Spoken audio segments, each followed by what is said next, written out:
Good morning, CrossPoint. Good to be with you. Hope your Wednesday goes very well today. I want to pronounce just a quick blessing on you. The Aaronic blessing from number 6. The Lord bless you and keep you. The Lord make his face shine upon you, be gracious to you. The Lord lift up his countenance on you and give you peace. Amen. So last week I mentioned that I want to talk to you about some ideas that have come in regarding the fourth leaf. Let me just kind of back up a little bit and explain here again what is going on. So I'm going to show you the easel that we have, and this is the design. I think Dave Flynn came up with it. It's a fantastic logo, and Joe Paul's been rolling it out. But this kind of captures the idea being, as we pay the mortgage down, we hit to zero, and then we come here, and the surplus or the extra funds and resources come up, and then manifest themselves in ministry, rich, rewarding, blessed ministry. So that's kind of the plan. That was the thinking at the top of the year. And so this is kind of where we started at $206,000 in 2020, even though it says 2019. And so right now we are at $35,000 remaining, and instead of making the required $3,000 payments, we're making $4,000 payments, my understanding.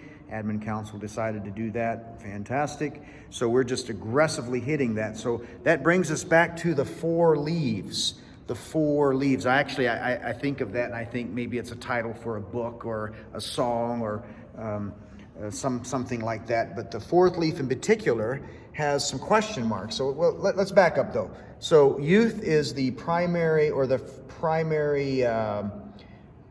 goal and emphasis coming out of a post-mortgage world, and then ESL is coming in right here, and then missions. This is both local and abroad, but really kind of a focus on local missions. And then right here is the question mark. And so I had polled you guys a couple weeks ago and said, hey, send in ideas, thoughts, creative solutions to what we might be able to do with some more resources, because I think it's very important that we think through on the front end where we want to go and what we want to do, so that we don't just end up aimlessly wandering here and there.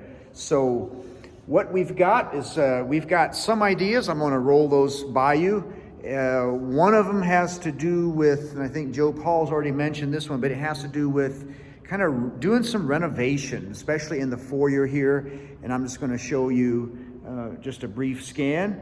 Foyer is very usable and very large, somewhat empty and somewhat non-decorated. The stains on the floor are actually, those are actually good stains, because they mean the building's been used. We've gotten them clean, but I don't mind stains. Of course, I live in a house with a bunch of kids, so I don't mind evidence of wear. That's completely good. But that is an idea that someone has brought forth that we've kicked around, is the idea of maybe updating the building a little bit, modernizing it. I mean, I could see very easily you could put a TV screen here or one here, so that you're actually running announcements, or you have like a video loop of announcements and information for the week that would be rolling, or even on a Sunday morning. But definitely could think of some things we could do out here to make it look a little better. Maybe put some seats out, make it look like a foyer, some tables, kind of a coffee cafe atmosphere, but I'm getting ahead of myself. That's one idea. Another idea, and I might say we had a cluster of ideas that really were, I think, maybe creatively getting at this right here at the local level. Here's a few.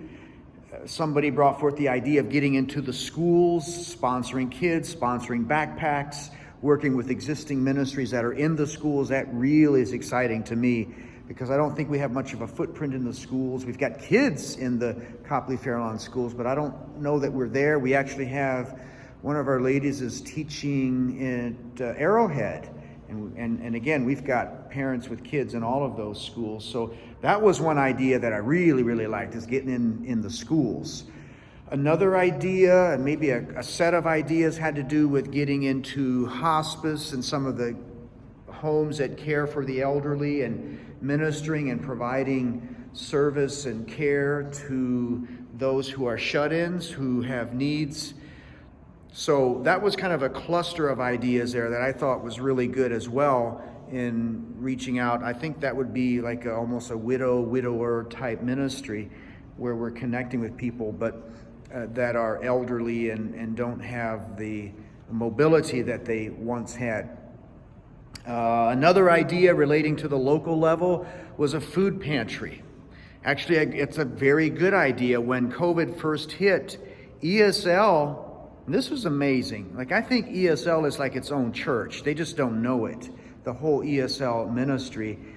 But ESL took up a collection. They had their own benevolence fund, and they had like a miniature food pantry.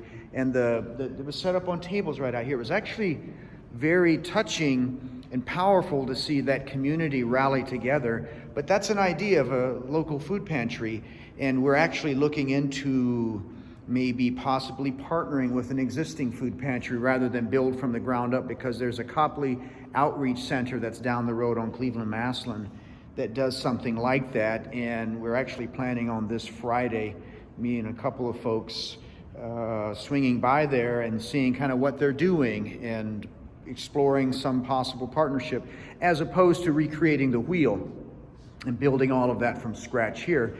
We could easily partner with someone who's already doing it and get behind them, provided we're moving in the same direction. So that was, those are some ideas. Another one that came in had to do with investing more in our music ministry. And I think that's a fantastic idea, investing more resources and upping our game at the music level. And I think, if we are burdened about any ministry, or we want to move forward with any kind of an initiative, it's going to need resources in terms of people, in terms of time, finance, all of these things. But that was a good idea, and I would agree with that. That is an area where we could really pour into a little more. So those are some ideas about what to do with the fourth leaf. If you are getting this video and you're thinking, I didn't submit any ideas, it's not like it's too late. We're not in a post-mortgage world just yet. But feel free to just send some stuff in. And like I've said, that sometimes the person who sees the gap has a certain deposit of creativity and strength to actually help seal the gap. So anyway, and so let me just kind of wind down a little bit here, just reemphasize that we've got this right here. Actually, we need to put a check mark on this, because we've kind of, we've prayed someone into that position, Carrie Lyman, and she'll be with us 6 months minimum, maybe a little more. It all depends on how things go. She's looking to go into maybe a more full-time ministry, working with internationals and such. So fantastic news for Carrie, but fantastic news for us too. And maybe one more thing. I was talking with Drew just last night. They need a keyboardist. The worship team needs a keyboardist. So just putting it out there. I think we got to put these needs out there. If we're not talking about it, we won't know. So anyway, guys, take care. If you got any feedback, you can actually leave them in the comment section under the video. I think to date we may have gotten one comment. Maybe I need to readjust my presentation to get more comments, but feel free to do that. And then the following Wednesday, I got an interview coming with Tom Brennan just about the DR. You might want to dial in on that, but Kelly will send that out in due time. So take care, CrossPoint, be blessed, and we will see you, Lord willing, on Sunday. Goodbye.